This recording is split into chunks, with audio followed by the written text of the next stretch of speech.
অবৈধ একটা কাজ জাতীয় সংসদে আমাদের কাছে কাগজ প্লেস করেছে কে? যারা প্লেস করেছে তাহলে তাদেরকে তো আগে আইনের আওতায় নিয়ে আসা উচিত। এই অবৈধ প্ররোচনা আমাদেরকে কে দিয়েছেন? এটা তো আমরা জোর করে কেউকে ঘরের পকেট থেকে আমরা নিয়ে আসি নাই। মাননীয় স্পিকার, আমি তো বাউফল থেকে আমার এই মানে সংস্কারের শপথের জন্য আমি তো কাগজ বাউফল থেকে নিয়ে আসি নাই। 51% ফ্যামিলি কার্ডের পক্ষে ভোট দিয়েছে, আর আমাদের 70% তো জুলাই সনদের ভিত্তিতে রাষ্ট্র গঠনের পক্ষে ভোট দিয়েছে। খাল খননে গুরুত্ব দিলাম, ফ্যামিলি কার্ডে গুরুত্ব দিলাম, কৃষি কার্ডে গুরুত্ব দিলাম, আমরা আরো অনেক কাজে গুরুত্ব দিলাম। অথচ যেটার জন্য আজকে নির্বাচন করে আমরা এখানে নিজেরা কথা বলার সুযোগ পেলাম, সেই সংস্কার আমরা নজর দিতে পারলাম না কেন? মাননীয় স্পিকার, আমি বাংলার সাথে আমাদের রাষ্ট্রবিজ্ঞানের ছিল, রাষ্ট্রবিজ্ঞানে আমরা ছোট একটা বাক্য পড়েছিলাম, নেসেসিটি নোস নো লস। আমরা এই নেসেসিটিটাকে আজকে একটা সংবিধানের ধারাবাহিকের মধ্যে আমরা আটকে ফেলেছি। আমরা লাইন খুঁজতেছি, আমরা দাড়ি কমা সেমিকোলন খুঁজতেছি।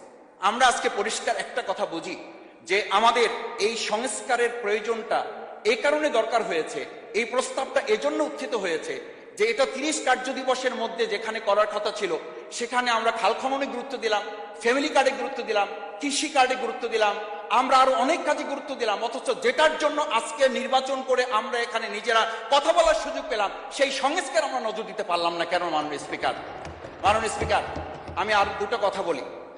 আমরা আমাদের প্রিয় মাতৃভূমি বাংলাদেশ, এই বাংলাদেশের সামগ্রিক প্রয়োজনকে সামনে রেখে আমাদের একটা কথা মাঝে মধ্যেই বলতে হয় যে আমরা যখন এই রাষ্ট্র সংস্কারের কথা, আমাদের সংবিধানের ধারাগুলোর কথা বলি, আমাদের কাউকে আমরা এই কথা বলতে শুনি যে গণভোটে যে 4টা বিষয় উল্লেখ করা হয়েছে, আমাদের এই 70% লোকরা ভোট দিয়েছে, 51% সরকারি প্রতিনিধিত্ব করছেন।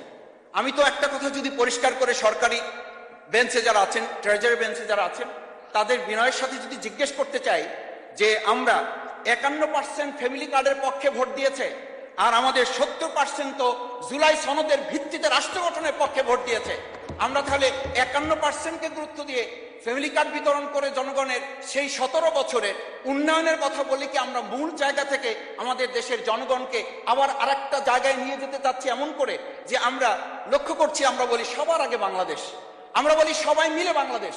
আমি তো তা লক্ষ্য করছি না। আমাদের আশঙ্কার জায়গাটা, আমাদের উদ্বেগের জায়গাটা, উৎকণ্ঠের জায়গাটা মাননীয় স্পিকার ওইখানে যে 11টা সিটি কর্পোরেশনের প্রশাসক বদল হয়েছে।